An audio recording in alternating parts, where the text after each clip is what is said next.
Nowhere to mega writer చింది కృష్ణ అనేది ఎలా అనిపిస్తుంటుంది ఆ ట్రాన్స్ఫర్మేషన్ మీకు? మెగా అనేది నేను అర్హుడిని కాదు అనేది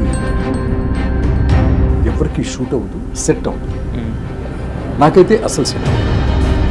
తెలుగు ఇండస్ట్రీలో గుర్తుపెట్టుకునే రైటర్లో అతి తక్కువ సినిమాలతో మీరు ఒక స్థానం సంపాదించుకున్నారు కదా, మళ్ళీ మేము చిన్ని కృష్ణ గారిని ఎందుకు ఇన్ని సంవత్సరాలుగా మాకు దూరం అయిపోయారు? ఏదో అన్నారండి చిరంజీవి గారిని, ఏదో ఒక బ్యాడ్ పీరియడ్లో నాకు కూడా ఒక శనిగ్రహాలు అన్నీ. చిరంజీవి గారికి ఒక కథ రాస్తున్నప్పుడు ఆ ప్రెజర్ ఏమన్నా ఫీల్ అయ్యారా? ఫస్ట్ ఫేస్లో బి గోపాల్ గారికి నచ్చలేదు, దత్ గారికి అయితే అసలు నచ్చలేదు. అసలు ఏంటో బీహార్లో వరదల్లాగా దీని అమ్మ దరిద్రమని. ఏంటి గోపాల్, ఇన్నాళ్ళు తీసుకొచ్చి ఇంత ఖర్చు పెట్టించి నీ అమ్మ బీహార్లో వరదలు అంటాడు, ఆడు పొలాలు ఎండిపోతున్నాయి అంటాడు, ఇదేంటి అసలు? ఇంద్రా ఎడిటింగ్ జరుగుతున్నప్పుడు తులసి కోట పెట్టి తులసి కోటలో చిన్నపిల్లని చంపి వచ్చే ఎపిసోడ్ ఉంటుంది. ఆ ఎపిసోడ్ మొత్తం తీసేయమని చెప్పారు. ఈ 99 పీపుల్, ఈ 1 వార్లో ఒక న్యూట్రల్గా ఒక ఫోన్ కాల్ ఒకరికి చేయాల్సి వచ్చింది. ఎవరంటే అశ్విని దత్ గారు వైద్య.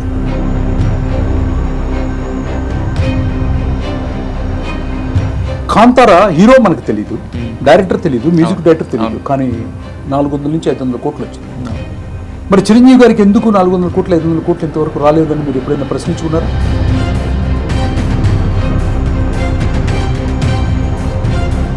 అనేక సార్లు నన్ను మానిటర్ చేసి నా జీవితాన్ని ఆర్థిక పరంగా కూడా అద్భుతంగా తీర్చిదిద్దిన వ్యక్తి చిరంజీవి గారు. పద్మవిభూషణుడికి ఇంద్ర సేనారెడ్డికి కూడా పుట్టినరోజు శుభాకాంక్షలు తెలియజేస్తున్నాను అన్నయ్య. Thank you very much. High hello viewers, welcome to NTV. Indra అంటే ఈ సినిమా రిలీజ్ అయినప్పుడు సృష్టించిన సెన్సేషన్ అంత ఇంత కాదు, రిలీజ్ అయినప్పుడు కన్నా కూడా రిలీజ్లో ఈ సినిమా సృష్టిస్తున్న సెన్సేషన్ గురించి అందరూ కూడా మాట్లాడుకుంటాం అనేది మామూలుగా లేదనమాట. ఎందుకంటే ఒక స్ట్రైట్ సినిమా రిలీజ్ అయితే ఏ రకమైన హడావుడితో, ఒక స్ట్రైట్ సినిమా ఎన్ని స్క్రీన్స్లో అయితే రిలీజ్ అవుతుందో అంతకు మించిన డబల్ ఉత్సాహంతో ఇంద్ర అనేది రిలీజ్ రెడీ అయింది. రిలీజ్లో ఒక కొత్త ట్రెండ్ సృష్టిస్తుంది అనమాట. అయితే ఈ ట్రెండ్ సెట్టర్కి మెగా రైటర్కి అయిన చిన్ని కృష్ణ గారు మనతో ఉన్నారు. సో ఇంద్ర సినిమా గురించి మరిన్ని ఇంట్రెస్టింగ్ సినిమా విషయాలు ఆయన అడిగి తెలుసుకునే ప్రయత్నం చేద్దాం. హలో చిన్ని కృష్ణ గారు. మెగా రైటర్ చిన్ని కృష్ణ గారు అనాలి మిమ్మల్ని. యాక్చువల్గా మన పేరు మనం పుట్టినప్పుడు అమ్మ నాన్న పెడతారు, తర్వాత దానికి ముందు ఉండే బిరుదులు కానీ ఇవన్నీ కూడా జనాలు పెడతారు. అంటే కొన్ని కోట్ల మంది ముక్తకంఠంతో ఇది ఇస్తారన్నమాట. మెగాస్టార్ అని ఎలా అన్నారో, సో మెగా రైటర్ అనేది మీకు ఒక ట్యాగ్ లైన్ జనాలు ఇచ్చారు యాక్చువల్గా. సో ఎలా అనిపిస్తుంటుంది సార్, అంటే నోవేర్ టు మెగా రైటర్ చింది కృష్ణ అనేది ఎలా అనిపిస్తుంటుంది ఆ ట్రాన్స్ఫర్మేషన్ మీకు? కొన్ని అవార్డులు కానీ కొన్ని పేర్లు కానీ ముందు వెనకాల కానీ ప్రజలు ఇస్తారు, కొన్ని పెద్దలు ఇస్తారు, కొన్ని యూనివర్సిటీలు ఇస్తాయి డాక్టరేట్లు అవన్నీ. భారత ప్రభుత్వం పద్మశ్రీలు, పద్మభూషణ్లు, పద్మవిభూషణ్ లాగా అట్లా ఇస్తుంటారు. ఇది మెగా అనేది నేను అర్హుడిని కాదు అనేది 100% నేను చెప్తాను. అది మెగాస్టార్ చిరంజీవి గారే పూర్తి అర్హులు. ఆయనకున్నటువంటి ఆ మెగాని ఎవరికి షూట్ అవ్వదు, సెట్ అవ్వదు. నాకైతే అసలు సెట్ అవ్వదు. హంబుల్గా తీసుకోలేకపోతున్నారు దాన్ని యాక్చువల్గా, అంతే కదా అని కాదు, బట్ అది అంటే ఒక్కొక్కరికి ఒక్కొక్క సంస్కారం ఉంటుంది సార్. తీసుకోలేకపోవడం అనేది మీ సంస్కారం, బట్ ఇవ్వడం అనేది జనాల సంస్కారం యాక్చువల్గా. అయితే ఈరోజు సార్ అంటే రిలీజులు చాలా జరుగుతున్నాయి, ఒక ట్రెండ్ అనేది క్రియేట్ అవుతుంది, చాలా సినిమాలు రిలీజ్ అవుతుంటాయి. బట్ ఏ సినిమా కూడా మళ్ళీ ఒక 300-380+ షోస్ తోటి, ఒక హైదరాబాద్లోనే 50+ షోస్ తోటి థియేటర్స్లోకి రావడం అనేది ఇది ఒక కొత్త ట్రెండ్ సెట్ చేసింది యాక్చువల్గా మెగాస్టార్ గారు సినిమా అనేది. సో ఏమనిపిస్తుంది సార్ మీకు, మీరు అప్పుడు రాసిన ఇంద్ర ఇప్పుడు కళ్ళ ముందు మళ్ళీ సాక్షాత్కరించేలా ఇంత ప్రపంచం క్రియేట్ చేస్తున్నట్టు ఏమనిపిస్తుంది మీకు తలుచుకుంటే? నాకైతే ఇవాళే రిలీజు, మార్నింగ్ నుంచి కొంచెం చిన్న టెన్షన్ ఉండింది. ఏంటంటే ఇప్పుడు 22 సంవత్సరాల క్రితం రిలీజ్ అయినటువంటి ఇంద్రాకి అప్పుడు పుట్టినటువంటి పిల్లలు ప్లస్ దానికంటే ముందు ఒక 10 years వరకు కూడా పిల్లలే కదా, వాళ్ళంతా కలిసి ఇవాళ ఈ సినిమా చూస్తున్నారు. ఇప్పుడు ఇప్పుడు చూస్తున్నారు షో జరుగుతుంది, ఇంకా అవ్వలేదు. సో వాళ్ళ రెస్పాన్స్ ఎలా ఉంటుంది, వాళ్ళు ఏంటి ఊరగా ఉందా మాటలు, ఎమోషన్లు అని ఫీల్ అవుతారా, లేకపోతే వాళ్ళు రిసీవ్ చేసుకొని క్లాప్స్ విజిల్స్ వేస్తారా అన్నది ఇంకా బయటకు వస్తే కానీ తెలీదు. నా వాళ్ళంతా అంటే నా మేలు కోరుకునే వాళ్ళంతా ఎంటైర్ ఆంధ్రప్రదేశ్లో చాలా చోట్ల ఉన్నారు, వాళ్ళంతా కూడా థియేటర్లో ఉన్నారు. దట్టు నేల టికెట్కి వెళ్తున్నారు, అక్కడి నుంచి విజువల్స్ తీసి నాకు పంపిస్తారు అనమాట. అంటే నేను ఇప్పుడు జనరేషన్కి, ఇవాళ ఉన్న జనరేషన్కి, నాకు 29 సంవత్సరాల వయసు నాకు రాసినప్పుడు 29 ఇయర్స్లో రాసినటువంటి నా సెకండ్ ఫిల్మ్ తెలుగులో, ఈ సెకండ్ ఫిల్మ్కి ఇవాళ 2024లో ఉన్నటువంటి ఈ జనరేషన్ రిసీవ్ ఎలా ఉంటుంది, వాళ్ళ యొక్క వైబ్రేషన్ ఎలా ఉంటుంది అనేది నేను కూడా వెయిట్ చేస్తున్నాను అనమాట. అది ఈవినింగ్ ఒక క్లారిటీ వస్తుంది కాబట్టి. సో బాగానే రిసీవ్ చేసుకుంటున్నారంటే కనుక కొంచెం మళ్ళీ సినిమాలు చేయడానికి ప్లాన్ చేస్తాను. అంటే యాక్చువల్గా మీరు 22 సంవత్సరాల క్రితం రాసిన సినిమాని ఏలూరు అనే ఒక సిటీలో బాలాజీ అనే థియేటర్లో రిలీజ్ అయితే కాలేజ్ మానేసి ఒక 5 సార్లు చూసిన వాళ్ళల్లో మేము కూడా ఉంటాం సార్. ఒక రకంగా మీరు మా చదువులో నుంచి ఒక 5 రోజులు మీరు తీసుకున్నారు, ఒక రకంగా చెప్పాలంటే కనుక. అంటే ఒకసారి చూస్తే చాలే అనుకునే సినిమా కాదు అది. అందుకే ఈరోజు కూడా అంత సెన్సేషన్ అనేది క్రియేట్ చేస్తుంది సార్. థియేటర్లో 5 టైమ్స్ చూశాను నేను. సో ఆ రోజు అది కలెక్ట్ చేసిన కలెక్షన్స్లో నాయి కూడా చాలా బాగానే ఉన్నాయి బేసిక్గా. అయితే సార్ అప్పటికి చిరంజీవి గారు ఒక రకంగా చెప్పాలంటే ఫ్లాపుల్లో ఉన్నారు, ఫ్యాన్స్ అందరూ ఆకల్లో ఉన్నారు. ఎప్పుడు మళ్ళీ ఆ మెగా స్టార్ అనే చైరు, ఆ నెంబర్ 1 అనే చైరు, ఆ రేస్ ఎప్పుడు జరుగుతూ, అంటే హీరోల మధ్య ఉండకపోయినా ఫ్యాన్స్ మధ్య ఉంటుంది కాబట్టి చాలా ఆకలితో ఉన్నారు. మీ మీద చాలా నమ్మకంతో కూడా ఉన్నారు అప్పటికి, ఎందుకంటే మీరు ఇచ్చిన బ్లాక్ బస్టర్స్ చూసి. సో మరి ఆ ప్రెషర్ చిరంజీవి గారికి ఒక కథ రాస్తున్నప్పుడు ఆ ప్రెషర్ ఏమన్నా ఫీల్ అయ్యారా, లేదంటే కనుక? చిరంజీవి గారు నేను సినిమా పరిశ్రమకి రాకముందు, నేను ఒక రైటర్గా నేను నేర్చుకోవాలి అనుకుని చెన్నై వెళ్ళక ముందు, నా చిన్నతనంలో నేను చిరంజీవి గారికి, నేను మా కుటుంబ సభ్యులు, మా ఫ్యామిలీ చాలా పెద్ద ఫ్యామిలీ, దాదాపు మా ఫ్యామిలీ మెంబర్స్ అందరు కలిపితే ఒక 270 మంది ఉంటాం. ఈ 270 మందిని కూడా చిరంజీవి గారికి అభిమానులు. సో ఒక అభిమాని, ఆ అభిమాన నటుడికి అవకాశం వచ్చినప్పుడు ఎలా రాస్తాడు అంటే, దాన్ని మీరు ఎలా రాస్తాడు అనే దానికి సమాధానమే ఇంద్ర. That's all. అంతకంటే నేను ఇంకేం చెప్పను. ఎలా రాస్తాను, ఎలా రాశాను అనే దానికి సమాధానమే ఇంద్ర, అంతే. దట్ ఈస్ ద ఒక అభిమాన నటుడికి. సో దట్టు నాకు అప్పటికి 29 ఇయర్స్. సో నా కొడుకు ఇప్పుడు న్యూయార్క్లో ఉన్నాడు, వాడు పెద్ద ఇంజనీరు. వాడి కింద ఒక 35 మంది ఇంజనీర్స్ పనిచేస్తున్నారు, సివిల్ ఇంజనీర్స్. ఓకే. వాడు ఒక డ్యామ్ వర్క్లో ఉన్నాడు ఇప్పుడు న్యూయార్క్లో. సో వాడు 26 ఇయర్స్ ఓల్డ్ బాయ్, అప్పటికి పుట్టేసాడు. వాడికి చిరంజీవి అని పేరు పెట్టుకున్నాను, నా కొడుక్కి చిరంజీవి అని పేరు పెట్టుకున్నా. నేను నాకు ఇష్టమైనటువంటి నటుడికి నేను ఎలా రాస్తే బాగుంటుందో అనేది నేను రాసిన ప్రతి అక్షరంలో, ప్రతి సన్నివేశంలో చెప్పబడింది అని నేను అనుకుంటున్నాను. అది మేము చూసిన చరిత్ర సార్. ఇప్పుడు మీరు ఏదైతే చెప్పారో అది మేము చూసేసిన చరిత్ర. బట్ అంటే తల్లి గర్భంలోంచి బయటకు వచ్చిన తర్వాత బిడ్డను చూస్తాం. బట్ గర్భంలో మోసిన 9 నెలల్లో ఒక ప్రసవ వేదన అనేది ఉంటుంది, అది ఎవరికి తెలియదు, ఒక తల్లికే తెలుస్తుంది.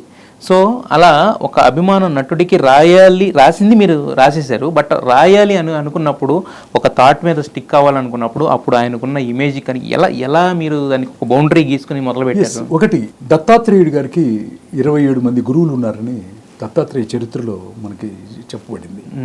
సో అట్లా నాకు ఇవాళ మీ దగ్గర నుంచి ఏమైనా నేర్చుకున్నాను అనుకోండి, నేను ఇంటికి వెళ్ళి నా డైరీలో రాసుకుంటాను. ఒక యాంకర్ నాకు తెలియని ఒక టాపిక్ మాట్లాడాడు.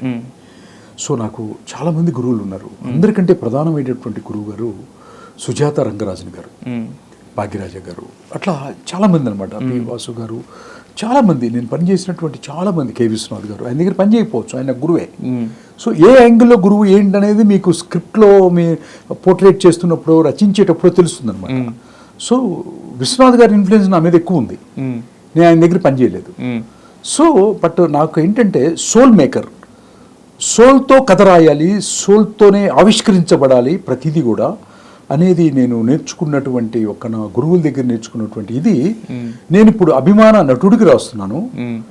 ఏంటి సో అభిమాన నటుడికి రాయటం అనేది నిర్ణయం, అవకాశం. అది భగవంతుడు, బి గోపాల్ గారు దానికి కారణం. బి గోపాల్ గారి ద్వారా వైజయంతి మూవీస్ అనే ఒక పెద్ద నిర్మాణ సంస్థ ద్వారా నాకు వచ్చింది. కానీ నేను ఇప్పుడు తీసుకోవాల్సిన జాగ్రత్తలు అనేటప్పటికి వచ్చేప్పటికీ నేను చాలా ప్రొఫెషనల్గా ఉంటాను అక్కడ. వెరీ వెరీ ప్రొఫెషనల్ అనమాట దాంట్లో మాత్రం. ఇక్కడ అభిమాన నటుడికి రాస్తున్నాను గోపాల్ గారు, ఇది అంతా ఒక పార్ట్. కానీ ఇప్పుడు రైటింగ్లోకి వచ్చినప్పుడు ఒక సోల్ ఆవిష్కరణ జరగాలి అంటే ఓ రాయలసీమ అనే బ్యాక్డ్రాప్లో ఒక స్క్రిప్ట్ స్టార్ట్ అవుతుంది. సో రాయలసీమకి టోటల్గా అంతకుముందు కొన్ని చాలా సినిమాలు వచ్చినాయి. నేను చెప్పలేను, చాలా సినిమాలు వచ్చాయి. దాంట్లో మీ బ్లాక్ బస్టర్స్ కూడా ఉన్నాయి. చాలా సినిమాలు వచ్చినాయి. నేనే అంతకుముందు కూడా రాశాను, నరసింహనాయుడు రాశాను. సో అది ఆల్ టైమ్ రికార్డ్ వచ్చింది. ఆల్ టైమ్ రికార్డ్ వచ్చి అప్పుడున్న రికార్డులన్నీ తిరిగి రాసింది. సో మళ్ళీ నేను రాసిన రికార్డునే నేనే మళ్ళీ చెరిపేయాలి. అది మ్యాండేటరీ అయిపోయింది. సో ఇప్పుడు నేను తీసుకోవాల్సిన జాగ్రత్త ఏంటంటే రాయలసీమ, టోటల్గా రాయలసీమకి ఒక శాశ్వత పరిష్కారం ఉండాలి. ఒక ప్రాంతంలో ఒకళ్ళు కొట్టుకుంటున్నారు, గొడవలు అవుతున్నాయి, చంపుకుంటున్నారు. ఎందుకు చంపుకుంటున్నారు? What is the reason? అంతకుముందు వచ్చిన కథలన్నీ ఒక చైర్ కోసం కొట్టుకోవటం, ఒక చైర్ కోసం చంపుకోవటం, ఒక చైర్ కోసం ఇచ్చేయటం అనేది చాలా సినిమాలు వచ్చాయి. ఇంకా ఆ తర్వాత కూడా మొన్న కూడా వచ్చినాయి. నేను పేర్లు చెప్పడం నాకు ఇష్టం లేదు. అట్లాంటి యొక్క వాతావరణంలో నేను నేర్చుకోలేదు, నేను అట్లా రాయను కూడా. ఒక సమస్యకి పరిష్కారం చెప్తాను. నేను పొలిటీషియన్ అయితే రియల్ లైఫ్లో చెప్పుండేవాడిని. నేను స్క్రీన్ రైటర్ కాబట్టి ఆన్ స్క్రీన్ చెప్పాను. ఆన్ స్క్రీన్లో ఏంటంటే ఒక ప్రాంతం చాలా ఇబ్బంది పడుతున్నటువంటి ప్రాంతం, కొట్టుకుంటున్నారు, కొట్టుకున్న వాళ్ళ తప్ప వీళ్ళ తప్ప అనేది నేను మాట్లాడితే నేను ఒక గ్రేడ్స్ ఉంటాయి అనమాట స్క్రిప్ట్లో. స్కేల్ 1, స్కేల్ 2, స్కేల్ 3, స్కేల్ 4 అని. లేయర్ 1 ఇది వచ్చి up layer, first layer, second layer, third layer, fourth layer. ఈ యొక్క స్కేల్లోనూ ఈ లేయర్స్లోనూ ఉంటుందన్నమాట మొత్తం స్క్రిప్ట్ మ్యాజిక్ అంతా. సో ఈ స్కేల్ని ఒక మెగాస్టార్, ఓకే, లేయర్స్ వచ్చేప్పటికి ఒక బాటమ్ ఆఫ్ ది లేయర్కి వెళ్ళి స్క్రిప్ట్ చేయాలి. సో వాళ్ళ ఒక bottom of the layer, first లేయర్లో ఏంటి, ఇద్దరు దుర్మార్గులు ఉన్నాడు, ఒక రావణాసుడు ఉన్నాడు, ఒక రాముడు ఉన్నాడు అని కొట్టుకుంటారు. ఈ రాముడు చాలా మంచోడు అని గెలిపించడం అనే ఒక format of 6 fights and 6 songs. I don't want to right it. So నేనేం చేశానంటే ఇక్కడ ఈ ప్రాంతానికి ఒక శాశ్వతమైనటువంటి పరిష్కారం వాటర్. అంతే. వాటర్ కనుక ఉంటే అందరూ పండించుకుంటారు. ఎందుకంటే నేను పుట్టింది తెనాల్లో, మీరు చూసుంటారు. మీది తినాలే మాది తినాలే అనేది. సో ఆ ట్రాక్ ఊరికే నేను పుట్టిన తెనాల్లో. మాది సస్యశ్యామలంగా ఉంటుంది. 3 పంటలు 4 పంటలు పండుతాయి మాకు. సో మేము షర్ట్ కొనుక్కోవాలంటే చెన్నై వెళ్ళేవాడిని. నిజంగా మా ఫ్రెండ్స్ ఎవరన్నా పెర్ఫ్యూమ్ కొనుక్కోవాలంటే చెన్నై వెళ్ళేవాళ్ళం, కాసేపు డిస్ట్రిక్ట్కి వెళ్ళేవాళ్ళం, కొనుక్కునేవాళ్ళం, వచ్చేవాళ్ళం, ట్రైన్లో వేసుకునేవాళ్ళం, ఎంజాయ్ చేసేవాళ్ళం అనమాట. కానీ రాయలసీమలో షర్ట్ కొనుక్కోవాలనుకుంటే అంటే నేను చెప్పేది ఆర్డినరీ పీపుల్ కూడా అక్కడ మాకు చాలా ఇదిగా ఉంటారు. సో వాటర్ 4 పంటలు పట్టడానికి ఈ భూమాత సస్యశ్యామలం అవ్వాలి, దానికి నీళ్లు కావాలి. నీళ్లు కావాలంటే ఒక డ్యామ్ కట్టాలి అన్న ఇన్స్పిరేషన్ సత్యసాయిబాబా గారు ఆ ప్రాంతంలో రియల్ లైఫ్లో ఒక డ్యామ్ కట్టారు. ఆ ప్రాంతం అంతా సస్యశ్యామలం అయిపోయింది. అది వెళ్ళి చూసి వచ్చాను. నేను బాగా ఇన్స్పైర్ అయ్యాను. సో ఆ తర్వాత నేను రాజమండ్రి కొంచెం మా యొక్క రిలేషన్, మా అత్తగారి ఊరు అది ఇది అవటం వల్ల నేను వెళ్ళటం వల్ల అక్కడ డ్యామ్, ధవళేశ్వరం డ్యామ్ వచ్చి కాటన్ గారు కట్టారు. కాటన్ గారు కట్టడం వల్ల ఆయన బ్రిటిషర్ అయినా కూడా దేవుడు అయ్యాడు. ఇక్కడ సత్యసాయిబాబు గారు కట్టడం వల్ల దేవుడే దేవదేవుడు అయ్యాడు. సో ఈ రెండింటిని నేను real life incidents, natural incidents, దీన్ని నేను స్క్రిప్ట్లోకి తీసుకొచ్చి ఒక డ్యామ్ కడితే ఆ ప్రాంతం సస్యశ్యామలంగా ఉంటుంది. ఆ సస్యశ్యామలంగా ఉండటం కోసం తన సర్వస్వం సాక్రిఫైస్ చేసి ఇల్లు, వాకిలి, ఆస్తి, అంతస్తు, కార్లు అన్నీ అడిగేస్తారు. అన్నిటినీ సాక్రిఫైస్ చేసి దీన్ని కూడా పెళ్లి చేసుకోవాలి అని అది కండిషన్ పెడుతుంది. ఎస్ అని. ఇప్పుడు వివాహం అనేది మనసుకు సంబంధించిన విషయం, దేహానికి సంబంధించింది కాదు. అప్పటికే ఆయన ఒక అమ్మాయి ప్రేమించి ఉంటుంది. సో దానికి కూడా అంగీకారం చేసి యాక్సెప్ట్ చేసి సర్వస్వం ఈ ప్రాంతం వదిలిపెట్టి వెళ్ళిపోవాలరా అనే కండిషన్ పెడతారు ఆఖరికి. దానికి కూడా ఒప్పుకుంటాడు అనమాట. వీటన్నిటినీ యాక్సెప్టెన్స్ చేసి ఒక ప్రాంతం సస్యశ్యామలం కోసం ఆ ప్రాంతాన్ని చూసుకుంటూ ఆ ఇంటిని అన్నీ వదిలిపెట్టి వెళ్ళిపోయి కాశీకి వెళ్ళి సెటిల్ అయ్యి ఒక కారు డ్రైవర్గా సెటిల్ అవుతాడు అన్నది నా యొక్క సోల్ని అట్లా ఆవిష్కరించడం జరిగిందనమాట. ఓకే, అది చాలా పరమ పవిత్రమైనటువంటి కార్యం. ఆ కార్యానికి వచ్చినటువంటి ఆ కాశీ విశ్వనాథుడు కాశీలో ఉండి రాసిన కథ. ఆ కాశీ విశ్వనాథుడు నా పెన్నులో ఇంకంతా పారబోసేసి తనే పెన్నయ్యి గంగాజలాన్ని నింపి రాయించిన కథే ఇంద్రసేనారెడ్డి. అంతకుముందు బాలకృష్ణ గారికి బ్లాక్ బస్టర్ హిట్ ఇచ్చారు మీరు, నరసింహనాయుడు. ఇప్పుడు మీరన్నది మీరే తిరగ రాసుకుంటారని. అయితే ఇప్పుడు అదే బి గోపాల్ గారితో ఇదే చిరంజీవి గారితో చేసిన కథే ఇంద్ర. అయితే అంతకుముందు సంవత్సరం ఏంటంటే బాలకృష్ణ గారు బి గోపాల్ గారి కాంబినేషన్లో మీరు చేసిన కథే నరసింహనాయుడు. అంటే హీరో అంటే డైరెక్టరు రచయిత తప్ప నుంచి హీరో మారినంత మాత్రాన అంటే దానికి ఉన్న రిజల్ట్కి అంటే ఎవరు మెయిన్ అనుకుంటున్నారు సార్ యాక్చువల్గా? అంటే ఒక హీరో ఇదా, లేదంటే కనుక ఒక డైరెక్టర్ ఇదా, లేదంటే ఒక రచయిత ఇదా? నాకు అట్లా కంపారిజన్ చేస్తే నేనేం చెప్పలేను, కానీ నా యొక్క ఒక కథకి ఒక సోల్ ఉంటుంది. ఆ సోల్కి ఒక శక్తి ఉంటుంది. ఈ యొక్క శక్తిని మోయాలంటే అందరూ మోయలేరు కదా. అవును. ఇప్పుడు ఒక ఎనర్జీ తీసుకోవాలనుకుంటే అందరూ మనం తీసుకోలేకపోవచ్చు. ఒక టెంపరేచర్ కానీ ఒక ఇది కానీ. మీరున్నారు, మీరు చల్లో ఉండగలరు, వెళ్ళి మంచుకొండలో ఉండలేము, అసలు ఉండలేరు. మంచుకొండలో ఉన్న వాళ్ళు ఉన్నారు కదా. ఉన్నారు. నేను హిమాలయస్ ఎక్కువ వెళ్తాను, అందరికీ తెలుసు, ఉండలేరు. సో నా లైఫ్ అంతా హిమాలయస్ కాశీ అటే ఉంటుంది. సో అక్కడ ఉండలేరు. అక్కడ ఉన్న వాళ్ళని ఇక్కడ తీసుకొచ్చి పెట్టామనుకోండి, రెండ చింతలోనే ఎక్కడో, ఇక్కడ ఉండలేరు. అట్లా మీకు ఒక ఎనర్జీ గల శక్తిని మోయటానికి ఒక కైండ్ ఆఫ్ ఒక ఇది పుట్టుంటారు. ఆ ఇంద్ర అనే ఒక దీనికి ప్రకృతి ఆ భగవంతుడు రాయించాడు, నేను రాయలేదు. ఏంటి, ఆల్రెడీ పుట్టేశాడు, అంతే. That's all. This is the nature decided. అయితే చిరంజీవి గారు అప్పటికే ఒక మెగాస్టార్ అనే ఇదిలో ఉన్నారు. ఆయన ఒక కథ ఒప్పుకోవాలి అని అన్నప్పుడు ఆయనకు కొన్ని పారామీటర్స్ ఉంటాయి. మరి మీరు ఈ కథ చెప్పినప్పుడు చిన్నకృష్ణ ఇది మారుద్దామని కానీ, లేదంటే అది మారుద్దామని కానీ ఏమన్నా ఆయన అనుకున్నారా? లేదంటే కనుక మీరు చెప్పిన స్క్రిప్ట్ యాజ్ ఇట్ ఈస్గా స్క్రీన్ మీదకి వచ్చిందా? ఈ ప్రశ్న అంటే నేను అడిగితే నేనేం చెప్తానంటే, నాకు అందరూ ఏమంటారంటే పెద్ద అహంకారం, స్క్రిప్ట్లో ఏలు పెడితే ఊరుకోడంట, మారిస్తే ఊరుకోడంట అని ఈ చెత్త, ఈ క్లాస్ 4 టాపిక్స్ అన్నీ చాలామంది మాట్లాడతారు. నేను ఐ డోంట్ కేర్ ఇట్. నేను పొగిడినా, నన్ను తిట్టినా నేను పెద్ద బాధపడ్డాను.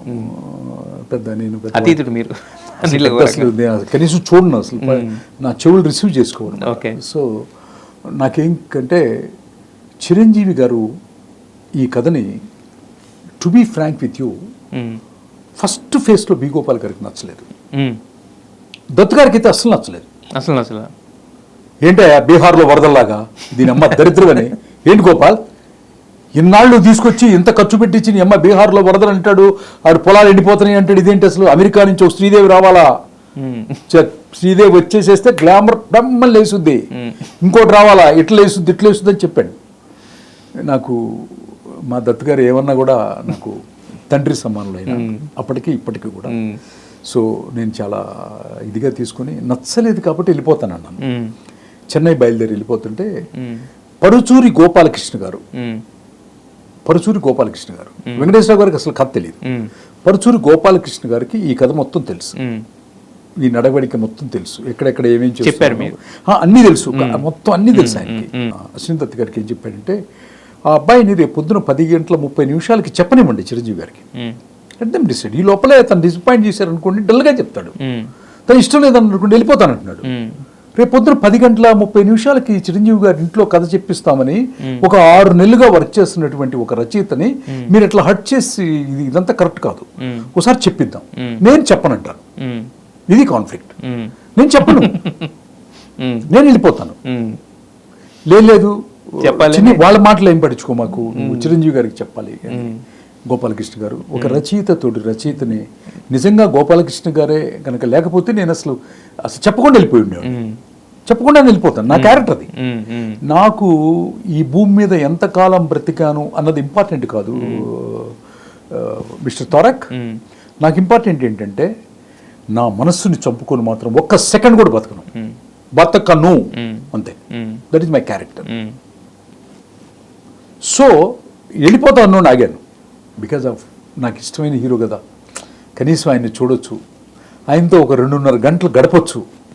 ఎటు వీళ్ళకి నచ్చలేదు, ఆయనకు కూడా నచ్చదు అని ప్రిపేర్ అయిపోయాను. ప్రిపేర్ అయిపోయి గోపాలకృష్ణ గారిని కన్సిడర్ చేసి ఉన్నాను. పొద్దున్నే 10:30కి గోపాలకృష్ణ గారి కారులోనే వెళ్ళాను నేను. ఎవ్వరు రాకూడదండి, నాకు మీరే రావాలి, తీసుకెళ్ళాలి. ఓకే ఓకే ఓకే అన్న. నా క్యారెక్టర్ అంటే నేనంటే గోపాలకృష్ణ గారికి చాలా ఇష్టం. ఆయన నాకు తోబుట్టుగా కాకపోయినా కూడా తోబుట్టు కంటే ఎక్కువ చాలా ఇంట్రెస్ట్లో చెప్పాను. పరచూరు గోపాలకృష్ణ గారు నాకు అన్నయ్య, గురువు, దైవం అన్నీ. సో వెళ్ళాను, తీసుకెళ్ళాడు, కూర్చున్నాడు, చెప్పాడు. సార్ వచ్చారు, అన్నయ్య కింద నుంచి పెద్ద చూసుకున్నాను ఆయన్ని. కథ స్టార్ట్ చేశాను. వాడు వచ్చి కూర్చుంటాడా, ఈ కుర్చీలో ఎవడొచ్చి కూర్చుంటాడు రా, ఎవరూ లేడురా, మగాడే ఈ కుర్చీలో కూర్చునే మగవాడు ఎవడో లేడంటరా, బుచ్చిరెడ్డి, ఆరెడ్డి, ఈరెడ్డి అంటే స్కూల్కి వెళ్ళే ఒక చిన్న బాయ్ వచ్చి పుస్తకాలన్నీ ఇసిరేసి నేనున్నానే నాయనమ్మ, నేను కూర్చుంటానని చైర్లో వచ్చి కాళ్ళ మీద కాలు వేసుకొని కూర్చుంటాడు, వెప్పన్ ఇట్లా పట్టుకుంటాడు అనేది అక్కడ టైటిల్ అండి అని చెప్పాను. చిరంజీవి గారు ఇట్లా రిలాక్స్గా వింటున్నారు. కొంచెం ముందుకు జరిగారు ఆయన, కొంచెం ముందుకు జరిగాడు. గోపాలకృష్ణ గారు ఏమన్నారంటే, నాకు ఇంకా బాగా గుర్తు అనమాట. గోపాలకృష్ణ గారు ఏమన్నారంటే, చిరంజీవి గారు మీరంటే చాలా ఇష్టం, అబ్బాయి కొంచెం ఇదిగా చెప్తున్నాడు, అంటే సౌండ్ లోలో చెప్తున్నాడు, ఇంకా బాగా చెప్తున్నాడు కదా, మీరు బాసపట్లు వేసుకుని ఇట్లా, నేను మఠం మీద కూర్చుంటాను ఇంట్లో, ఇట్లా కూర్చొని అసలు ఇంట్లో కూడా కింద కూర్చుంటాను, ఎప్పుడు మఠంలో ఉంటాను, ఎప్పుడు ఆసనం ఏదో ఒక ఆసనంలో కూర్చుంటాను చెప్తాడు, విత్ ఎవరు పర్మిషన్ కూర్చోమని అన్నాడు. ఇప్పుడు బాసపట్లు వేసుకొని ఇప్పుడు స్టార్ట్ చేశాను స్క్రిప్ట్. నాగేంద్రహారాయ త్రిలోచనాయ అని ఇంట్రడక్షన్స్ అన్ని స్టార్ట్ చేసేసాం. మొత్తం ఇక్కడ కంప్లీట్ 2 hours నేరేషన్. సార్ వచ్చి చిన్న చిన్న తాంబూలం లాగా కట్టించుకొని తింటున్నారు, చిరంజీవి ఎంజాయ్ చేస్తున్నారు. ఇంటర్వ్యూలు అయిపోయింది, సెకండ్ హాఫ్ అంతా అయిపోయిన తర్వాత నేను మధ్యలో ఇంటర్వ్యూలప్పుడు వాష్రూమ్కి వెళ్ళి వచ్చాను. దత్తు గారు వచ్చున్నారు, గోపాల్ గారు వచ్చున్నారు. వాళ్ళకి నచ్చలేదు, నేను ఎప్పుడు గోపాలకృష్ణ గారు చెప్పిస్తున్నారు అని, సర్లే నాకు ఎందుకొని నేను మామూలుగా చేసుకుని చెప్తున్నప్పుడు, ఇప్పుడు కరెక్ట్గా చూడాలి మీరు, అయిపోయింది స్క్రిప్ట్. దత్తు గారు వచ్చారు. దత్తు గారు నన్ను దగ్గరికి తీసుకున్నారు, చిరంజీవి గారు తీసుకొని నాకు ఇక్కడ చేసారు, నా తల మీద చేసి ఇట్లా, నాకు 29 years నాకు ఎలా ఉంటుంది చెప్పు, నా అభిమాన నటుడు దగ్గర 2.5 గంటలు కథ చెప్పి, నా కన్న కొడుక్కి ఆయన పేరు నేను రాసి అక్షరం తీర్చిదిద్ది, ఒకరికి నచ్చలేదన్నా కూడా బాధనంతా కూడా గుండెల్లో పెట్టుకొని కథ చెప్పడం అంటే అది చిన్న విషయం కాదు. అవును. చెప్పినప్పుడు ఆయన నా తల నిమిరి నాకు ఇక్కడ ముద్దు పెట్టాడు. దత్తు గారు థియేటర్లకి డిస్ట్రిబ్యూటర్లు కాదండి, సైకిల్ స్టాండ్ వాడికి కూడా విపరీతమైన డబ్బులు వస్తాయి, వెళ్ళిపోదాం, బ్రహ్మాండంగా ఉందన్నాడు. అంతే, నో డిస్కషన్స్. గోపాల్ గారు చాలా బాగుంది సార్. అది ఆ రోజున నేను చిన్నప్పటి నుంచి ఏ కష్టంతో, ఏ యాంబిషన్తో అయితే వెళ్ళానో, ఏ గురువు గారి దగ్గర అయితే నేర్చుకున్నానో, ఆ గురువుగారు, ఆ కాశీ విశ్వనాథుడు, ఆ గంగమ్మ తల్లి అందరూ కలిసి రాసినటువంటి కథ మా అన్నయ్యకి నచ్చటం, ఇదిలా జరగటం చాలా సంతోషంగా ఉంది. వద్దనుకున్న దత్తు గారు, మరి గోపాల్ గారు మళ్ళీ తర్వాత అసలు దత్తు గారు వన్స్ చిరంజీవి గారు ఓకే అంటే ఆయనకి ఓకే, గోపాల్ గారికి ఓకేనే. కానీ గోపాల్ గారు అట్లా అని తక్కువ ఎస్టిమేషన్ కాదండి. ఆయన నాకు 2 సినిమాలు ఇచ్చారు. ఆ తర్వాత నేను కాశీ వెళ్ళాను, చాలా మార్పులు చేశాను. కామెడీ ట్రాక్ మీ తినాలి మా తినాలి అంతా కూడా కాశీ వెళ్ళి చేసుకొచ్చాను. మళ్ళీ గోపాల్ గారు పిలిచి చెప్పాను, ఆయన ఎక్స్ట్రాడినరీ నచ్చింది. ఒక్కసారి తీత స్టార్ట్ చేశాడంటే గోపాల్ గారు అద్భుతం, నభూతో నభవిష్యతి డైరెక్టర్ బి గోపాల్ గారు. యాక్షన్ సినిమాలకు మాత్రం ఆయనకి వెక్కాలంతే, ఎక్కిచ్చాడు అంటానికి నాకు సపోర్ట్ ఏంటంటే చిరంజీవి గారు చెప్పారు బాగుందని, అప్పుడు ఆయనకి ఎక్కేసింది. మళ్ళీ విన్నాడు, తీసాడు. అది ఆయనే కదా తీయాలి, ఆయనే కదా సృష్టి, ఆయనే కదా పేపర్ని స్క్రీన్కి మార్చింది ఆయనే కదా. అదనమాట నాకు. అయితే ఆ సినిమాలో మీరు కథ, సోలు, కథనం ఇదంతా ఎంత బాగుంటుందో దాంట్లో డైలాగ్స్ కూడా అంతే బాగుంటాయి యాక్చువల్గా. బట్ మనం కథ అంటే మామూలుగా ఇలా ఉంటుంది అని రాయలేము. కొన్ని డైలాగులు ఖచ్చితంగా కొన్ని డైలాగులతో రాస్తాం. కన్స్ట్రక్టివ్ డైలాగ్స్ కొన్ని ఉంటాయి కదా. సో మరి డైలాగ్స్ తర్వాత పరుచూరి బ్రదర్స్ దానికి యాడప్. సో మరి మీరు అనుకున్న డైలాగ్స్ కొన్ని డైలాగ్స్ ఉంటాయి కదా, పేలిన డైలాగ్స్ అంటే ఎంతవరకు అసలు నాకు గోపాలకృష్ణ గారు, పరుచూరు గోపాలకృష్ణ గారు ఉన్నారు, డైలాగ్స్ రాస్తున్నారు, బ్రదర్స్ ఇద్దరు రాస్తున్నారంటే అసలు పెద్ద మనకి పెద్ద పని ఉండదు. అసలు నేనేదో కామెడీగా చెప్పేటప్పుడు కొన్ని చెప్తాను కానీ, ఏదో కామెడీ మీ తినాలి మా తినాలని అన్ని ట్రాక్లు మొత్తం చెప్తాను కానీ, ద పవర్ఫుల్ డైలాగ్స్ ఒక గట్టిగా ఉండేది. మొక్కే కదా అని పీకేస్తే పీక కోస్తా అనే ఎపిసోడ్స్ కానీ, ఎపిసోడ్ క్రియేట్ చేసింది నేను కావచ్చు. ఆ పాత్రలు ఆ చనిపోయినప్పుడు, అది మొక్క పెట్టేటప్పుడు, తీయటానికి వచ్చినప్పుడు, అది అక్కడ ఒక డమ్మీ పదం వేసేస్తాం మనం రాసినటువంటి అది. కానీ తర్వాత వచ్చి షౌకత్ అలీ ఖాన్ అనే తప్పు నీ వైపు ఉంది కాబట్టి, కానీ టోటల్ పరుచూరి గోపాలకృష్ణ గారు. నాకు నిజంగా పరుచూరి గోపాలకృష్ణ గారు ఇక మీదట రాసే సినిమాలకు కూడా ఆయనే ఉంటారు నాకు. దెర్ ఈస్ నో డిస్కషన్ అనమాట. But I love him so much. Is the great dialogue writers. సరే, అయితే ఇంద్ర థియేటర్స్ ఎంత సెన్సేషన్ క్రియేట్ చేసిందో, ఆ తర్వాత ఇంద్ర ఈవెంట్ కూడా ఇప్పటి వరకు అంత పెద్ద మెగా ఈవెంట్ ఎక్కడ జరగలేదు నాకు తెలిసినంత వరకు. సో మరి ఆ ఈవెంట్లో అంతమందిని చూసిన తర్వాత అంటే మళ్ళీ ఎలా అంటే మెగాస్టార్ గారు మళ్ళీ నేను వచ్చాను, నా సింహాసనం నేను తీసుకున్నాను అన్నట్టు అనిపించింది ఆ ఈవెంట్ చూసిన చాలామందికి, చిరంజీవి ఫ్యాన్స్ కూడా. సో దాని తాలూకు జ్ఞాపకాలు ఏమైనా గుర్తున్నాయా మీకు? 14 లక్షల మంది సభలో విజయవాడలో జరిగింది ఫంక్షన్. తొక్కిస్లాట జరిగింది, కొంతమంది మరణించారు. అది ఇప్పుడు బాధేసింది. కానీ ఆ యొక్క సభ చంద్రబాబు నాయుడు గారు ముఖ్యమంత్రిగా, గౌరవ ముఖ్యమంత్రి గారు, తర్వాత వెంకయ్య నాయుడు గారు, చిరంజీవి గారు మధ్యలో సభలో మేము అంత పెద్ద సభలో చిరంజీవి గారి స్పీచ్ ఒకటి ఉంది. నా గురించి అందరి గురించి మాట్లాడుతున్నారు. గోపాల్ గారి గురించి, పరుచూరి గోపాలకృష్ణ గారి గురించి, మణిశర్మ గారి గురించి, ఆర్ట్ డైరెక్టర్ గురించి, అందరి గురించి మాట్లాడుతున్నారు. నా గురించి మాట్లాడలేదు. మాట్లాడిపోతే అట్లా కూర్చొని ఉన్నాను అనమాట. ఇంకా మాట్లాడలేదు. అట్లా మాట్లాడుతున్నాడు. ఇప్పుడు స్టార్ట్ చేశాడు. ఈ సినిమా సక్సెస్కి కారణం నేను, దర్శకుడు బి గోపాల్, తీసిన అశ్విని దత్ గారు. ఇంకా స్పీచ్ కావాలంటే మీరు తెప్పించుకొని చూడండి. వీళ్ళందరూ, మణిశర్మ గారు, అందరూ ఒక కాటాలో ఇటు పక్క పెడితే ఒక చిన్ని కృష్ణ రాసినటువంటి స్క్రిప్ట్ అండ్ స్క్రీన్ ప్లే ఇటు పక్క పెడితే అట్లా బ్యాలెన్స్ అవుతాయి అని చెప్పాడు. దాని దగ్గరకు పిలుచుకున్నాడు. ఇప్పుడు అనమాట. సో అది ఆయన compliment. He know the value. నిన్ను కూడా మీరు చూసారో చూడలేదు, ఇంద్రసేన రెడ్డి. ఇది పెద్ద హిట్కి కారణం, ప్రధానమైన కారణం కథ అని అంటాం. ఆయన ఒక దట్ ఈస్ ఇప్పుడు కథ సెలెక్ట్ చేసింది కూడా ఆయనే కదా. ఆయన ఎందుకు మెగాస్టార్ అయ్యాడు అంటే మీకు చాలా కారణాలు ఉంటాయి. ఆయన నటన, ఆయన డ్యాన్స్ ఏంటి చెప్పండి. అయితే సార్ దీంట్లో కాశీ ఎపిసోడ్ అనేది చాలా అంటే అప్పటి వరకు చూడని ఒక కొత్తదనాన్ని ఆవిష్కరించిన ఎపిసోడ్. దట్టు ఏంటంటే మీరు కాశీలో కథలు రాసుకోవడం, కాశీకి వెళ్ళి కూర్చోవడం అనేది అంటారు. యాక్చువల్గా మీరేమో ఒక కమర్షియల్ డైరెక్టర్, కాశీలో కూర్చుని కథలు రాయడం అంటేనే కొద్దిగా వినడానికి కొత్తగా ఉంటుంది. అలాగే కాశీ ఎపిసోడ్ అనేది ఎలా మీకు దీనికి లింకప్ చేయొచ్చు అని చెప్పి ఎలా అనిపించింది మీకు? అది అంటే దేనికైనా లింకప్ పెద్ద చేసుకుంటున్నది నాకు పెద్ద కష్టమైన సబ్జెక్టే కాదు. నాకు కావాల్సింది ఏంటంటే ఒక సోల్ ఎక్కడైనా డిస్టర్బ్ అవుతుందా లేదా అనేది అనమాట. దాన్ని కరెక్ట్గా ఉంటే అక్కడ పోట్లాడతాం తప్ప అక్కడ అసలు మాకు డిస్కషన్ పోట్లాడటం ఏం లేదు. ఎందుకంటే కాశీకి షిఫ్ట్ చేసి కాశీ ఎపిసోడ్ రాయటం వల్ల నిర్మాతకి ఖర్చు పెరుగుద్ది. ఇన్ని 100 మందిని తీసుకెళ్లి, ఇంత యూనిట్ని తీసుకెళ్లి ఒక సెటప్ చేయాలి కదా. హైదరాబాద్ కూడా సెట్ వేసి కాశీ సెట్ వేశారు కదా. కాశీ ఇల్లు సెట్, చిరంజీవి గారిది ఆంధ్రాశ్రమం సెట్ అన్ని కూడా ఇక్కడేసింది అనుకున్నాడు. ఇంత ఖర్చు పెడతానికి అశ్విని దత్ గారు తప్ప వేరే వాళ్ళు ఎవరు తీలేరండి. అశ్విని దత్ గారు ఇస్ అ రియల్ మేకర్ అని ఆయన అంతే. వెనకాడ్డు, అసలు డబ్బు గురించి వెనకాడ్డు, నో కాంప్రమైజ్ అనమాట. మరి అసలు ఈ కాశీ అనే కాన్సెప్ట్ మీ లైఫ్ లో ఎలా ఇంబిల్డ్ అయింది? నా లైఫ్ లో నాకు చిన్నప్పుడు మా అమ్మ నన్ను కాశీకే కాదు భారతదేశంలో చాలా క్షేత్రాలకు తీసుకెళ్ళింది. నన్ను హిమాలయస్ కూడా తీసుకెళ్ళింది మా అమ్మగారు. సో ఇవన్నీ చూసినప్పుడు ఏంటంటే చిన్నప్పుడు మా అమ్మ చేయబట్టుకొని ఆశ్చర్యం అయ్యేది అనమాట. నాకు దేవాలయం లోపలికి వెళ్తే గర్భగుడి మూర్తిలో నాకు పెద్ద అటెన్షన్ విత్డ్రా అయ్యేది కాదు చిన్న వయసులో. ఇప్పుడు అవుతుంది.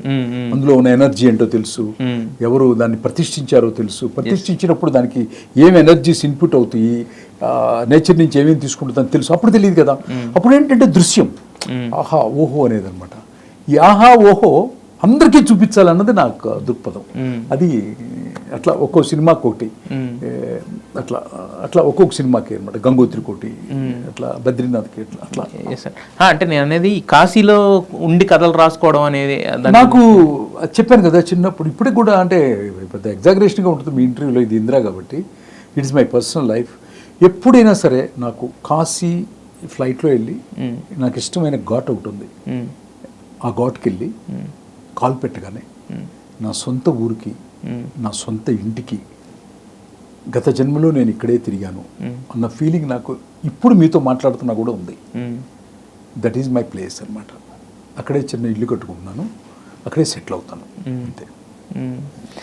సార్ అయితే ఇప్పుడు ఇంద్రా లాంటి మెగా హిట్ తర్వాత గంగోత్రి ఇచ్చారు, తర్వాత బద్రీనాథ్ ఇచ్చారు. అంటే తెలుగు ఇండస్ట్రీలో గుర్తుపెట్టుకునే రైటర్లో అతి తక్కువ సినిమాలతో మీరు ఒక స్థానం సంపాదించుకున్నారు కదా. మళ్ళీ మేము చిన్ని కృష్ణ గారిని ఎందుకు ఇన్ని సంవత్సరాలుగా మాకు దూరం అయిపోయారు, ఒక రైటర్గా చిన్ని కృష్ణ గారు ఎందుకు దూరంగా ఉంటున్నారు మాకు తెలుగు ప్రేక్షకులకి? అంటే అదేమీ లేదు. నేను ఫస్ట్ సినిమా కూడా నేను ఎవరిని అడగలేదండి. నేను చెప్పాను కదా, నాకు ఇక్కడ మళ్ళీ పవన్ కళ్యాణ్ గారు ఇంటర్వ్యూలో చెప్పారనమాట, మీరు ఎందుకు రాజమౌళి గారి సినిమాలో యాక్ట్ చేయలేదు, ఆయన పిల్లలేదు మిగలేదంటే ఆయన ఒక మాట అన్నారు సభలో, నిండు సభలో, నేను ఎవరిని ఏమి అడగను, నేను ఎవరిని ఏమి ఇది చేయను అని. కొంతమంది మనుషులు, కొంతమంది మనిషి యొక్క జన్మల్లో కొన్ని ఉంటాయి అన్నమాట. ఆ జన్మల్లో ఏంటంటే నా మెంటాలిటీ ఏంటంటే నన్ను అడిగితే చేస్తాను. నేను ఎవరిని ఒకసారి కొంచెం కదిలిస్తాను, బట్ లేకపోతే నేను పెద్ద దాని గురించి ప్రకృతి నాకు ఇవ్వలేదేమో, భగవంతుడు ఇంకా ఇది లేదేమో అనేది అనమాట. మీరే అంటున్నారు ఇంత పెద్ద హిట్ ఇచ్చారు, నేను దూరంగా ఉంటాను అంటున్నారు. మీ ప్రశ్నలోనే సమాధానం ఉందన్నమాట. ఇప్పుడు ఇండస్ట్రీకి నేను అవసరం లేదని అనుకున్నారేమో, అయి ఉండొచ్చు. హీరోలు కొంచెం నేమ్ షేరింగ్ దగ్గర కొంచెం నేమ్ షేరింగ్ ఎక్కువ తీసుకోవటం వల్ల, లేదా రావటం వల్ల కొంచెం ఏదన్నా ఆలోచించుంటారేమో అనుకుంటాను తప్పితే నేను చెడుగా అనుకోను. అది నేమ్ షేరింగ్ అనేది మనం చెప్తే రాదు కదా, కావాలనుకుంటే వచ్చేది కాదు, పోదు కదా. అట్లాగే సో నేనేమనుకోను, కానీ నాకు పెద్ద అదేం లేదు. నాకు ఎవరైనా అడిగితే మాత్రం పర్ఫెక్ట్గా చేస్తాననే ఉద్దేశంతో ఉంటాను. అంటే నాకు తెలిసి మీకు తెలిసింది సినిమా ఒకటే కదా సార్? అంతే, సినిమా ఒకటే. మరి ఇంకా అంటే ఎలా ఉంటుంది మరి మిగతాది ఇన్ని సంవత్సరాల పాటు? అంటే కొన్ని నెలల్లో కొన్ని రోజులు దూరంగా ఉంటేనే మనం తట్టుకోలేం కదా. బట్ మరి అంటే మీరు కథలు రాసుకుంటూ ఉంటున్నారా, లేదంటే నెక్స్ట్ ఒక అవకాశం కోసం చూస్తున్నారా, లేకపోతే అవకాశం వచ్చినప్పుడు వాట్ ఈజ్ చిన్ని కృష్ణ అనేది చూపించడానికి వెయిటింగ్ ఏంటి? లేదు, అదేం లేదు. కానీ నాకు నేను చేసిన తక్కువ సినిమాలైనా కూడా ఇక్కడ ఒక విషయం చెప్పాలి. తక్కువ సినిమాలు అయినా కూడా నన్ను చూసుకున్నటువంటి అశ్విని దత్ గారు, ఆయన మాట అంటేనే వాడు. నాకు ఆయనకి మధ్య నిర్మాతగా అగ్రిమెంట్ లేదు, నిర్మాతకి రైటర్కి మధ్య ఓ పేపర్ లేదు. అట్లా అని ఆయన తక్కువ చూడలేదు, నన్ను చాలా ఎక్కువ చూశారు. అది చిరంజీవి గారికి కూడా తెలుసు. ఎంత ఎక్కువ చూశారంటే నేను చెప్పను అనమాట, అంత ఎక్కువ చూశారు. అంత ఎక్కువ చూసి, అంత గొప్పగా చూసి, అప్పుడు ఇచ్చినటువంటి డబ్బు నా భార్య, నా బిడ్డల్ని ఇప్పటి వరకు అన్నం పెడుతూ, ఇల్లు కట్టించి, ఎన్నిటికోనో ఉపయోగపడ్డది అనమాట. ఈ విషయం చిరంజీవి గారికి కూడా తెలుసు. ఎందుకంటే నేను ఆఫ్టర్ ఆల్ నేను ఒక చిన్న రైటర్ని. నా సెకండ్ ఫిల్మ్కే నా డ్రైవర్ ఈ జీవితంలోకి వెళ్ళి వాడు ఏమైనా ఇల్లు కొనుక్కుంటే ఆ రోజుల్లో ₹1,00,000 ఇచ్చి, ఆ ఇల్లు మొత్తం 3 లక్షలే, ₹1,00,000 నేను ఇచ్చాను ఆ రోజుల్లో మన డ్రైవర్కి. మనకు అన్నం పెట్టేవాడు. నాకు స్క్రిప్ట్ రాసేటప్పుడు నా కారు డ్రైవర్కే నేను ఉంగరం చేయించి పెట్టాను. నరసింహనాయుడికి అందరికీ ఉంగరాలు ఇచ్చాను. స్టేజీ ముందు చంద్రబాబు నాయుడు గారి చేతుల మీదకి ఇప్పించాను. సో నాకు అన్నం పెట్టిన డ్రైవరు, నాకు ప్రొడక్షన్ మేనేజరు, అసిస్టెంట్ డైరెక్టర్స్ అందరికీ కూడా ఉంగరాలు పెట్టాను నేను, నాకున్న కెపాసిటీ, నాకున్న ఇచ్చిన డబ్బుల్లో అనమాట. సో నేను ఇలా చూసుకుంటుంటే నాకు భగవంతుడు చిరంజీవి గారి రూపేణ నాకు, నా భార్య, బిడ్డలకి ప్రతి సంవత్సరం ఆయన ఎక్కడున్నా కూడా మానిటరింగ్ చేసుకుంటూ, వాడి బిడ్డకే నా పేరు పెట్టుకున్నాడే, వాడు నా కోసం ఇంత పెద్ద ఇది రాశాడే, ఈ కథ రాసేటప్పుడు వేరే పనే చేయడే అన్న ఉద్దేశం ఆయనకి ప్రతి క్షణంలో ఉండి, ప్రతిరోజు ఆయనకి కలిగి, అనేక సార్లు నన్ను మానిటర్ చేసి నా జీవితాన్ని ఆర్థిక పరంగా కూడా అద్భుతంగా తీర్చిదిద్దిన వ్యక్తి చిరంజీవి గారు. మీరు మణులనండి, మాణిక్యాలనండి, ఏదైనా అనండి, పేరు ఏదైనా పెట్టండి, ఏదైనా కూడా వాళ్ళు లేకపోతే చిన్ని కృష్ణ వాళ్ళు లేడు. నా బిడ్డలు నా యొక్క రేపు నా బిడ్డలకు పుట్టిపోయి బిడ్డలకు కూడా సరిపోయినంత ఇచ్చారని నేను చెప్పడానికి ఎట్లాంటి ఇది లేదు. కానీ ఇది జరిగింది, మీరు ఏదో అన్నారండి చిరంజీవి గారిని, ఏదో ఒక బ్యాడ్ పీరియడ్లో ఒక నాకు కూడా ఒక శనిగ్రహాలు అని ఓ ఫ్లాప్ సినిమా రావడానికి ఏయో కారణాలు ఉంటాయి కదా, అట్లా ఏదో బ్యాడ్ పీరియడ్లో ఒక మాట అన్నాను. మళ్ళీ ఈ ఎన్టీవీ మూలంగా ఐఎమ్ ఎక్స్ట్రీమ్లీ సారీ. ఎవరినైనా బాధ పెట్టుంటే లైఫ్లో ఏదైనా, అది నా బ్యాడ్ పీరియడ్లో జరిగినటువంటి మాట. మీరు చేసినటువంటి ఆర్థిక సహాయం, మీ వల్ల వచ్చినటువంటి ఇదితో నేను హ్యాపీగా సుఖ సంతోషాలతో ఉంటున్నానండి మనస్ఫూర్తిగా చెప్పుకుంటూ, చిరంజీవి అన్నయ్య గారికి many happy returns of the day అన్న. నేను, నా కుటుంబ సభ్యులు, నా కొడుకు చిరంజీవి సాయికోటి, మా భార్య విజయదుర్గ, ప్లస్ నా పిల్లలు ఊర్మిళాదేవి, ప్లస్ ఇంకా నా పల్లవి, పెళ్ళైన పల్లవి, మీరు వచ్చారు దానికి, బద్రీనాథ్ నా రెండో కొడుకు పేరు మీకు తెలుసు. ఓకే, అందరి తరపున నాకు ఇంకా మా అలకనంద, వసుధార, అందరూ వాట్ నాట్, మా చెల్లెలు, మా బావగారి తరపున, అందరి తరపున కూడా మీకు పుట్టినరోజు శుభాకాంక్షలు అన్నయ్య. పద్మవిభూషణుడికి, ఇంద్ర సేనారెడ్డికి కూడా పుట్టినరోజు శుభాకాంక్షలు తెలియజేస్తున్నాను అన్నయ్య. Thank you very much. అంటే ఇప్పుడు దాన్ని ఎక్కువ ఎగ్జాగరేట్ చేయడం ఇంకోటి కాదు సార్. ఇప్పుడు అన్నారు ఒక బ్యాడ్ పీరియడ్ నడిచింది, అనుకోని ఒక శనిగ్రహం వల్ల అని అన్నారు కదా, రాజకీయం అనే ఒక కోణం ఏదన్నా టచ్ అయిందా ఆ టైంలో? అంటే మీకు మళ్ళీ చెప్పాను, నేను కూడా ఏదో ఇంటర్వ్యూలో చెప్పాను అనమాట. ఇది చతుర్వేదాల్లో, సామవేదంలో ఈ యొక్క రచన, సంగీతము, సాహిత్యము ఇవన్నీ ఉంటాయి కదా, ఇవన్నీ ఒక జాతి. ఫైన్ ఆర్ట్స్ అంటారు అనమాట. నటించిన, పాట పాడిన, రాసిన, ఇప్పుడు మీరు రైటర్ అని చెప్పారు, మీలో కూడా ఒక సున్నితత్వం ఉంటుందన్నమాట. ఈ యొక్క కళాకారులు మొత్తం, ఈ ప్రపంచంలో ఉన్నటువంటి కళాకారులు మొత్తం చాలా సున్నితమైన హృదయం కలిగిన వాళ్ళే, నో డౌట్ అబౌట్ ఇట్. మనకి చిన్న టచ్ చేస్తే టీయర్స్ వస్తాయి, ఒక సన్నివేశం చెప్తే ఎవరికైనా వచ్చేస్తాయి, ఎందుకంటే ఆ జాతిలో పుట్టాం మనం. సో ఇది ఒక జాతి, రాజకీయం అనేది సేవ, అదొక జాతి. ఈ రెండింటిని బ్లెండ్ చేసినప్పుడు ఏమవుతుందంటే కాన్ఫ్లిక్ట్లు వస్తాయి, ఎక్కడైనా వచ్చేస్తాయి. సో అట్లాంటి కాన్ఫ్లిక్ట్లో జరిగి ఉండొచ్చు, ఏదైనా జరిగి ఉండొచ్చు. నేమ్స్ మళ్ళీ తవ్వుకోవటం, డిగ్ చేయటం కంటే కూడా నెక్స్ట్ లెవెల్ ఏంటంటే ఇంకొక తెలుగు ఇండస్ట్రీ టాప్ లెవెల్లో పెట్టినటువంటి రాజమౌళి గారు, విజేంద్ర ప్రసాద్ గారు, ఆ తర్వాత ఇప్పుడు రాస్తున్నటువంటి సుకుమార్ గారు, సందీప్ వంగారెడ్డి నా ఫేవరెట్ డైరెక్టర్, నాగాశ్విన్ గారు, వాళ్ళంతా soul makers, soul script makers అనమాట. వాళ్ళ జీవితాలను నేను బాగా స్టడీ చేశాను, బాగా అనమాట. నేను ఒక్కొక్కరి గురించి ఒక్కొక్క గంట మాట్లాడగలను. సో అంత స్టడీ చేశాను. తర్వాత కేజీఎఫ్ డైరెక్టర్ ప్రశాంత్ నీల్ గారు, వీళ్ళందరూ కూడా ఒక లెవెల్కి తీసుకెళ్ళి పెట్టారు మన యొక్క సినిమా స్టామినాని. అన్నిటికంటే ఎవరెస్ట్లో ఉంది మాత్రం మా విజేంద్ర ప్రసాద్ గారు, వాళ్ళ అబ్బాయి రాజమౌళి గారు. మాకు ఎప్పటి నుంచో మెడ్రాస్ నుంచి ఉన్నాయి అనమాట. ఇంకొక లెవెల్కి తీసుకెళ్ళటానికి ఒక స్క్రిప్ట్ సైడ్ కానీ ఇంకొకటి ఏంటి అనేది మనం థింక్ చేయాలి. అది ఎస్ సార్. అయితే దత్ గారి గురించి మీరు ఇంతసేపు మాట్లాడారు, అంటే ఒక తండ్రి సమానుడు అన్న ఇదిలో చెప్పుకొచ్చారు కదా.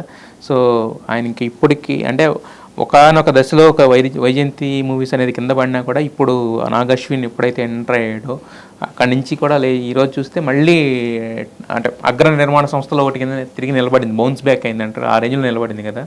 సో రీసెంట్గా కల్కి కూడా వచ్చింది. సో చూసారా, అంటే ఇప్పుడు నాగాశ్విన్ గురించి కూడా మాట్లాడుతూ సోల్ మేకర్ అన్నారు. సో దత్ గారి టేస్ట్కి ఈ సోల్ మేకర్కి ఎలా సెట్ అయింది, ఎలా అనిపించింది మీకు కల్కి చూసినప్పుడు? ఎందుకంటే ఇంకోటి ఏంటంటే దాంట్లో ఇంకొక పాయింట్ కాశీ, ఒక 100 ఏళ్ల తర్వాత మేము చూసుకుంటాము ఒకరికొకరు. అతను కూడా ఇక్కడికి వస్తాడు అగస్టిన్. బట్ ఇక్కడ మీకు దానికి మాత్రం చెప్పేస్తాను, ఎందుకంటే నా బ్యాండ్ అనుకున్న దత్ గారు నేను పనిచేశాను కాబట్టి. సో అశ్విని దత్ గారు ఇందిరా తర్వాత నుంచి నాగ అశ్విన్ గారు నేను చూశాను, ఇందిరా ఆఫీస్లో చూశాను అతన్ని. అప్పటికి పెళ్ళి అవ్వలేదు అమ్మాయిని. చాలా సినిమాలు చేశారు ఆయన. జై చిరంజీవి చేశారు, బాలు చేశారు పవన్ కళ్యాణ్ గారితో. తర్వాత సుభాష్ చంద్రబోస్ కూడా చేశారు. నేను చేయొద్దని కూడా చెప్పాను, నాకు కథ చెప్పారు, నేను చేయొద్దని చెప్పాను, నేనే చెప్పాను చేయొద్దని. తర్వాత కంత్రి చేశారు, అవును, తర్వాత శక్తి. శక్తి చేశారు, తర్వాత ఇంకా ఏ చేశారో నాకు తెలియదు. మెయిన్గా పెద్ద స్టార్స్తో చేసిన సినిమాలు. ఎందుకు ఎంత ఆడిని ఏంటనేది దాని గురించి కూడా నేను మాట్లాడను. కానీ నేను ఒక్కటి మాత్రం చెప్పగలను, అశ్విని దత్ గారికి ఉన్నటువంటి అద్భుతమైనటువంటి శక్తి, అద్భుతమైనటువంటి ఒక విషయం. ఇంద్ర ఎడిటింగ్ జరుగుతున్నప్పుడు తులసి కోట పెట్టి తులసి కోటలో చిన్నపిల్లని చంపి వచ్చే ఎపిసోడ్ ఒకటి ఉంది. ఆ ఎపిసోడ్ మొత్తం తీసేయమని చెప్పారు, అసలు వద్దని చెప్పారు. ఈ డిస్కషన్ జరిగింది, ఆల్మోస్ట్ ఆల్ గొడవ కింద తయారైంది. To be frank with you, ఇప్పుడు జడ్జి ఎవరయ్యారంటే దానికి ఎపిసోడ్ తీసేయడానికి 90 మార్కులు వచ్చేసినాయి. ఉంచమని ఒకడే పోరాడుతున్నారు. ఓకే, ఈ 99 పీపుల్, ఈ 1 పర్సన్ వార్లో ఒక న్యూట్రల్గా ఒక ఫోన్ కాల్ ఒకరికి చేయాల్సి వచ్చింది. ఎవరంటే అశ్విని దత్ గారి వైఫ్, అమ్మ వదిన గారు. ఆవిడ స్క్రిప్ట్ మొత్తం చదివింది. ఇప్పుడు నేను కథ చెప్పినప్పుడు ఒక పళ్ళెంలో పెట్టి బట్టలు పెట్టి చిరంజీవి గారికి ఫ్రూట్స్ పెట్టి బట్టలు పెట్టి ఫుల్ స్క్రిప్ట్ డిటిపి స్క్రిప్ట్ అందించాను నేను దత్తు గారికి, బి గోపాల్ గారికి, అట్లా తీసే దర్శకుడికి, నాకు ఇచ్చిన నిర్మాతకి, చేయబోయే హీరో గారికి, అందరికి ఇచ్చాను. ఆవిడ మొత్తం చదివింది. చదివి ఒక పర్టికులర్ సీన్ అండర్లైన్ చేసి పెట్టుకుంది ఆవిడ. ఈ ఎడిటింగ్ రూమ్ నుంచి 2 డేస్లో రిలీజ్ అనగా ఈ ఆర్గ్యుమెంట్ జరుగుతుంది. నేను ఒక్కడనే, నాకు సపోర్ట్గా ఒక అమ్మ, ఒక వదిన, ఆవిడకి కాల్ చేయండి అని చెప్పాను నేను. చెప్తే చేశారు. చేసి ఎలా ఉంటుందమ్మా తులసి కోట, పిల్లోడిని చంపటము, తులసి కోట, ఆడవాళ్ళు ఏమైనా ఇరిటేషన్ అవుద్దేమో, ఏదైనా కొంచెం డిస్టర్బ్ అవుద్దేమో. దట్టు చిరంజీవి గారిని వచ్చి చిన్నపిల్లలు ఎక్కువ ఇష్టపడతారు, అన్నయ్య అన్నయ్య అన్నయ్య అంటూ. అంతకుముందే సినిమా కూడా వచ్చింది, డాడీ డాడీ అని పిల్లలు. అది పిల్లలకి ఎక్కువ ఇష్టం చిరంజీవి గారు. ఎట్లా ఇప్పుడు ఇది అనే ఒక తర్కం జరుగుతుంది, గొడవే ఆల్మోస్ట్ ఆల్. అప్పుడు ఆవిడకి కాల్ చేస్తే ఆవిడ చెప్పింది, ఆ ఒక్క ఎపిసోడు ఈ టోటల్ స్క్రిప్ట్లో నాకు బాగా నచ్చిందని చెప్పింది. So close. నా పక్కన ఇంకొక మార్కు పడ్డది. ఆ ఒక్క మార్కు 101 మార్కులైనవి ఆ అమ్మ చెప్పడం వల్ల. ఇప్పుడు నేను మళ్ళీ దీని దగ్గరికి వస్తున్నాను, నాగాశ్విని దగ్గరికి వస్తున్నాను. ఆ అమ్మ చెప్పిందని నాకు 101 మార్కులు పడ్డాయి. ఆ ఎపిసోడ్ సినిమా లోపలికి వెళ్ళిపోయింది.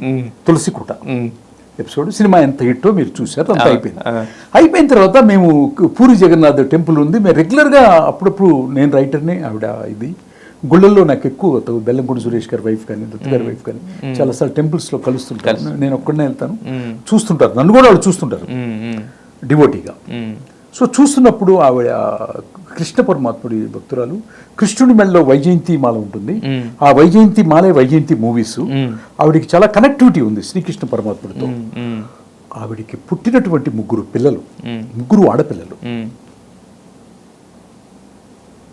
మహాలక్ష్మి, మహాసరస్వతి, మహాకాళి, 3. నాకు తెలుసు, వాకింగ్లో కలుస్తుంటే చిన్నపిల్లలు కదా, అవునవును, కేబీఆర్ పార్క్ లో ఉండేవాడు. నేను ఎప్పుడు పిలుస్తూ ఉండేవాడిని, మహాకాళి, మహాసరస్వతి, ఇది 3 పిల్లలమ్మా నీకు.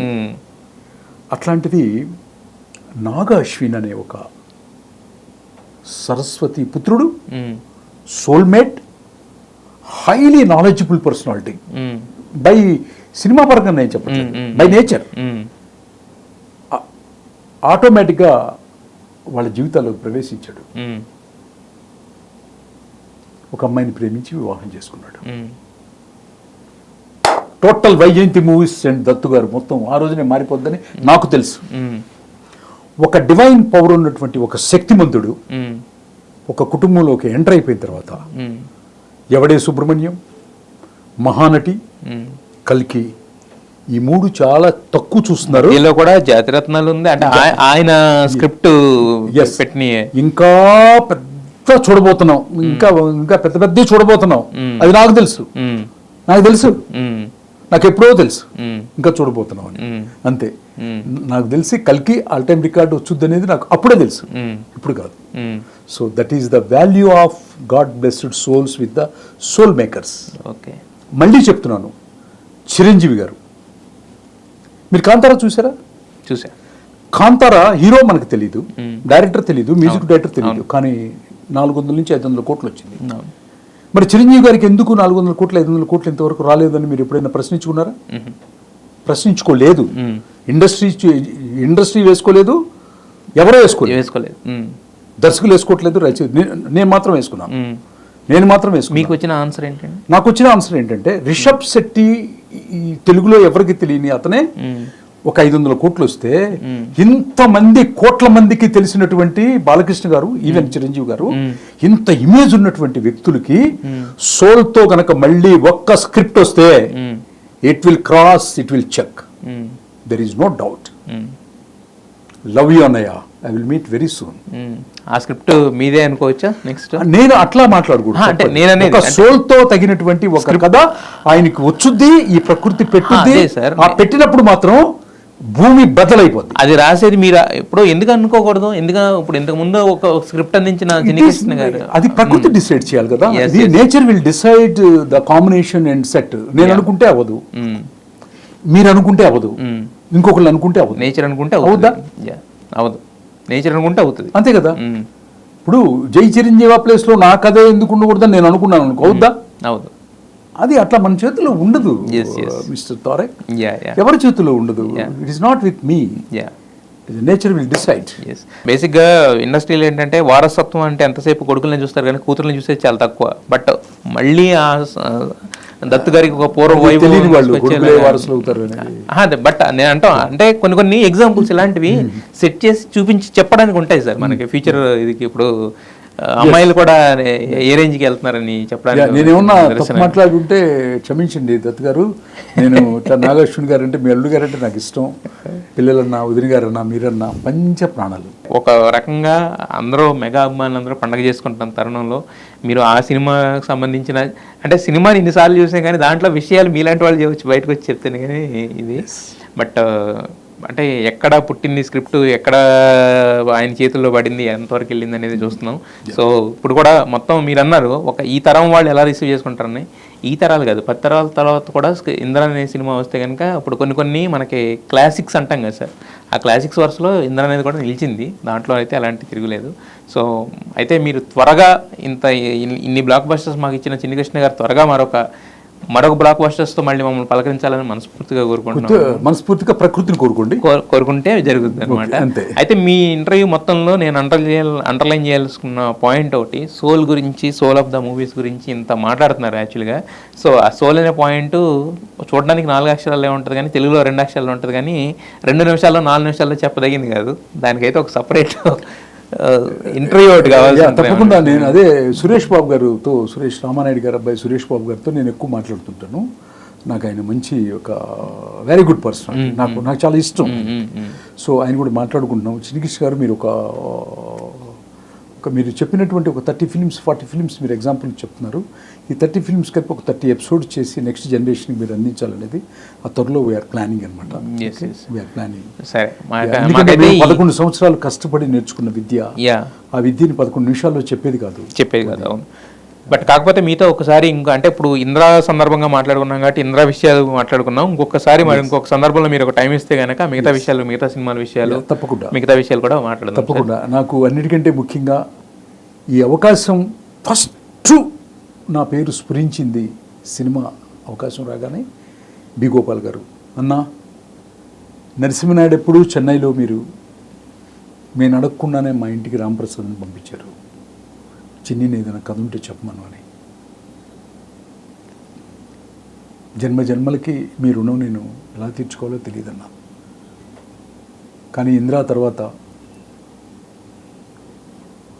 మీరు ఇప్పుడు అడిగినా 24 గంటల్లో అర్ధరాత్రి పూట అడిగినా ఈ భూప్రపంచంలో నేను ఎక్కడున్నా మీకు తెలుసు మీరంటే ఎంత ఇష్టం. సో మీకోసం నేను కథే కాదన్నా, నా జీవితాన్ని ఇవ్వటానికి కూడా నేను సిద్ధంగా ఉన్నానన్నా. గోపాలన్నా, ఐ లవ్ యూ అన్నా, లవ్ యూ. ఖచ్చితంగా సార్. అంటే మీరు మాట్లాడే ప్రతి మాటలో హానెస్టీ అయితే మాకు కనిపిస్తుంది. సో నేచర్ విల్ డిసైడ్ కాబట్టి త్వరలోనే ఆ నేచర్ మీ ద్వారా మళ్ళీ మాకు అద్భుతమైన కథ చెప్పించాలని మనస్ఫూర్తిగా కోరుకుంటున్నాం sir. Wish you all the best Krishna గారు.